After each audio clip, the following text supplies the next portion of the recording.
if you get a man that has a car, lives on the island, and is 6'2" or 6'5", or I don't know the height, a very tall guy, you are very okay. Say yes. That's when I just shook my head and say, we have a long way to go. So have a standard, right? You must ensure that that standard you're having actually still wants you as their standard. A girl says she wants a guy that is 6 foot. Do you know why when you go on social media, it seems like the same set of people that are dating the same set of people? Yes. But you know why? It's because there are very few men available that meet the criteria of most ladies. You know how many guys globally are 6 foot? In the whole world, there are 8 billion people in the world. Do you know the percentage of the whole world, both man and woman, are under 6 foot? 15% out of 8 billion. Go and look at the height of Putin. Putin is 5'7" or be 5'8", and he's the most powerful guy. Now in Africa, it's a smaller percentage.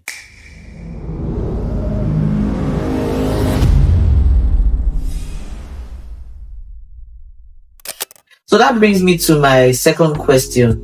Are women really asking for too much or just standards? What do you think? Do you think women these days are asking for too much, or they are asking for a particular standard? Because I noticed that a lot of girls, when you ask them, what do you want in a man? Everybody seems to have the same thing. I'll give you an example. I was speaking to a young girl, because I have a lot of young friends that I speak to, and I ask them questions like, why are you single? Why are you not in it? I mean, you're doing well, and then you can ask the girl, what kind of man are you looking for? And guess what? Guess what she told me? I'm looking for a tall guy that is doing very well, drives a car, and maybe living on the island too. I said, okay, fine. Where do you live? She lives somewhere on the mainland. There are mainland and there are mainland. That mainland, I'm not sure I know where that place is. But anyway, she lives somewhere on the mainland. Do you have a car? I said, no. What do you use? I use both Uber, sometimes KK. I said, okay. What's your height? She said she doesn't know. I said, okay, let me tell you. I think you're like a 5'3" or 5'2", because you're not a tall person. She said, that's the reason why she needs a tall guy now, so that her children can be tall. I said, so if you get a man that has a car, lives on the island, and is 6'2" or 6'5", or I don't know the height, a very tall guy, you are very okay. She said yes. That's when I just shook my head and said, we have a long way to go. So you think women are looking for standards? I mean, what do you think? The problem we have in Black Africa, and most especially Nigeria, is we all have smartphones, but we don't use our smartphones to be smarter. In the university, I did economics and statistics. So in every decision I make, or everything I look at the statistics, right? And what do statistics do? They give you the probability of something happening. For example, you need to understand the difference between possibility and improbability. Yes. Right? There's a possibility that you can be a billionaire. I can be a billionaire. There's a possibility of anything. Everything is possible. Yes. There's a possibility that you can buy a cyber truck. Right? There's a possibility that as I'm here, I can have 20 kids. Right? There's a possibility. Now, what's the probability? Probability now looks at, based on some certain criteria, is it probable? I can't be dreaming that I want to be a billionaire.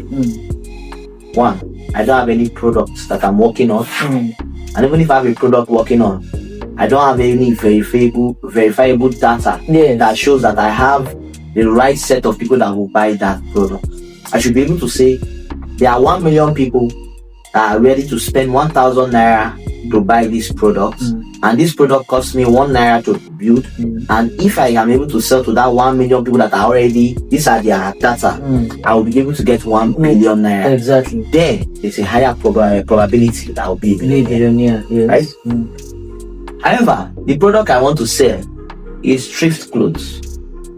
It's not like I'm going to even be Shein or Temi. I just want to do it in my small district. Then I say I want to sell each of the thrift clothes 1 million naira to 1,000 people.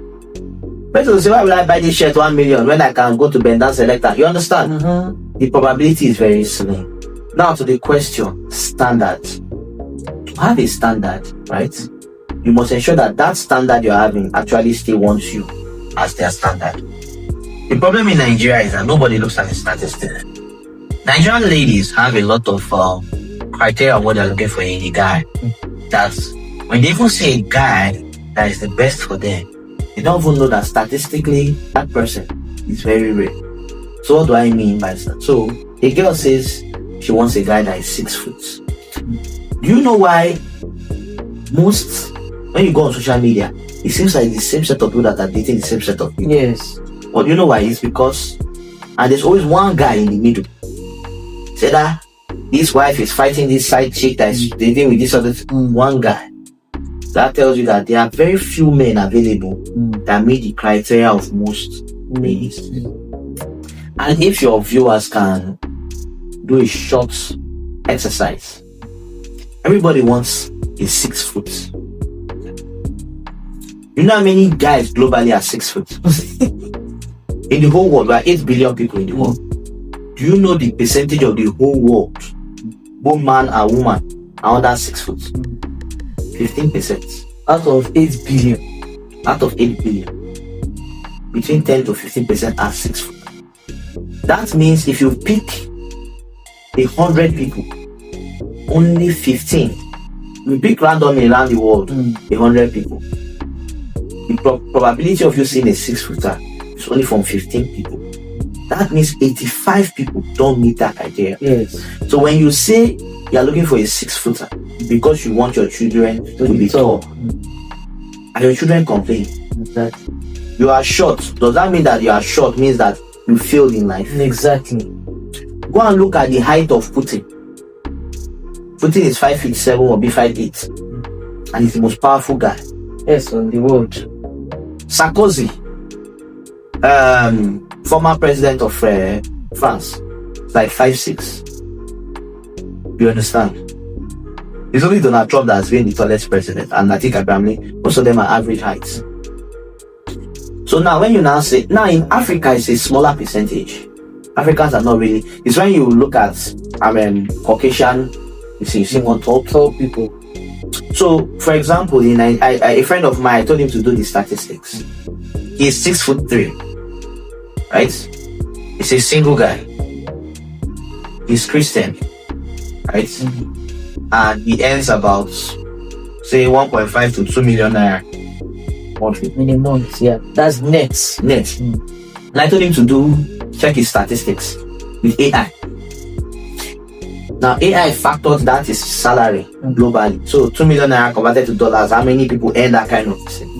Guess how many people in the world fit that stats? With his height, 6'3", single, Christian, physically fit, and earns about 2 million naira monthly. I'll say 25%. 8,000 people on the surface of the earth. Only 8,000 human beings on the surface of the earth fit that criteria. Are you serious? 8,000 out of 8 billion. It's 8000.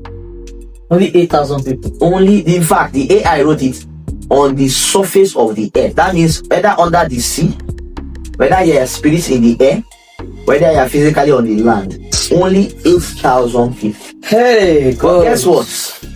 This guy once has a girlfriend that say he doesn't take a bucket list. Somebody that is 6'2". Somebody that is 8. You know what it means to be only 8,000 out of 8 billion? You are 0.0001% of the world. You understand? Yeah. That means the guy is not supposed to exist. Yes. In fact, that's what they call he's devaluing himself. So, but guess what? You will be in this country and you have that kind of statistics as a man, and it will feel like you are basically begging people to talk to you. Yes, no. Why? Because a lot of Nigerian guys live in a scarcity mentality. They feel there are plenty of us, right? And when people talk about standards, think about it. The girl in the village that is selling corn wants a guy that is doing well, right? The girl working in First Bank, that's a big girl, she wants that same guy. But there are not so much of that guy available. So when you're setting a standard, you have to ask yourself, are you setting a realistic standard? They'll say, oh, the man I'm looking at, God knows what I want, I will wait for him. you will never get him. And that's why they wait till when they are 50s and then they start. One thing we need to understand, okay, look at the statistics. When you mention this, they will tell you, if I don't see in Nigeria, I'll go out there. The thing we forget is, it's not a woman that marries a man. A man has to look at you and say, I want to marry you. Women control sex and who is born. Yes. Men control relationship and who gets married. Yes. If a guy don't want to marry you, there's nothing you can do. You just be there. There's nothing you can do. Same way, if a girl doesn't want to have sex with you, there's nothing you can do unless you will forcefully take it. Yes. If a girl doesn't like you, if you like spend all the money in the world, do whatever she wants to do, she won't come to your house. And when she comes to your house, if you try to near her, you'll be irritating her. And that's why you see there are lots of what I realize abroad, the ladies that have jackpot, 80% of them are complaining of loneliness. They are so lonely. Why? Because an Indian man will most likely marry an Indian woman. Yes. In majority. A Chinese man will most likely marry a fellow Chinese man, woman. In majority. Right? There might be some exceptions. But when you look at the 100%, maybe like 90-95%, you understand? If you go to Arabs, the same thing. If you go to Latinos, the same thing. The only people that are married, men that marry outside are Nigerians. Even if you go to Kenya, a Kenyan man or a South African will most likely marry his fellow tribe. Yeah, but I think they have a closed, what's that thing they taught us in social studies? Culture. Closed culture. They want to marry. No, they want to marry somebody that understands their culture. Now, the problem why it's easy for a Nigerian to go outside this country and marry is because we have so many ethnic groups in Nigeria. Yes. Most of other countries and they just have like 1 or 2 ethnic groups, right? So you can basically see within your ethnic group. So in Nigeria, you're Hausa, you're Igbo, you're Urobo, you're Ishekiri, you understand? You are so fragmented that it's easy for you to get any other person and accept this thing. So a Nigerian guy can go to Afghanistan and marry a girl from Afghanistan. But an Afghanistan guy will not come to Nigeria to marry a Nigerian. Very true. Very. A Nigerian girl can go to Afghanistan and stay there for 10 years. No Afghanistan man will say, oh, wow, I want to marry you. Why? Because they'll marry their own. They would rather marry an Afghanistan lady. Because those people know their culture. An Afghanistan lady will marry a Nigerian guy and be like, I want to come and learn how to make fufu. Right? So those are the realities. Then we now look at the statistics. Nigeria is a very poor country. We think because we see people going to Brelux and popping bottles, that a lot of people have money. Nigeria is extremely poor when you look at the statistics. So for example, I always do this thing when I talk with my friends. 87% of Nigerians earn 300,000 and below. You know what that means? How much is 300,000? 300,000. Let me even bust your head. 75% of Nigerians earn 150,000 naira monthly and below. So this statistics is for workers, right? People that earners, whether you are working money, that is, you are earning money from your business. You are earning money from working. As long as you are a Nigerian in this country, the statistics is showing that this is what you earn. And if you want to know, some people say, it's just all these statistics, how do they make it? You understand? I used to ask people this question. How many cleaners do you have in your office? How many cleaners, drivers, gatemen? Gather of them, they always tend to be the largest number of the workforce to managers. Very true. You might have one regional manager, 4 people reporting to the regional manager. As the pyramid is going down, you realize that there are more people. The sales reps you will send to the field will be more than the guys at the top. Why do you have only one MD? How many people report to the MD? There might be 4. How many people report to those 4 people? There might be 8. How many people you see the pyramid starts getting low? The low skilled always more. And why it's skewed like that is because Nigeria is a youthful population. Almost 50% of Nigerians are below the age of 80, meaning they are not earning anything. So you have a country of 230 million and half of that is in they are just kids. They are depending on the remaining half. So if 75% of the country is earning 150k, You know what that means? If you are earning 150k, you are among the top earners in this country. 87% of Nigerians earn 300,000 and below. The average Nigerian girl will grade that person as broke.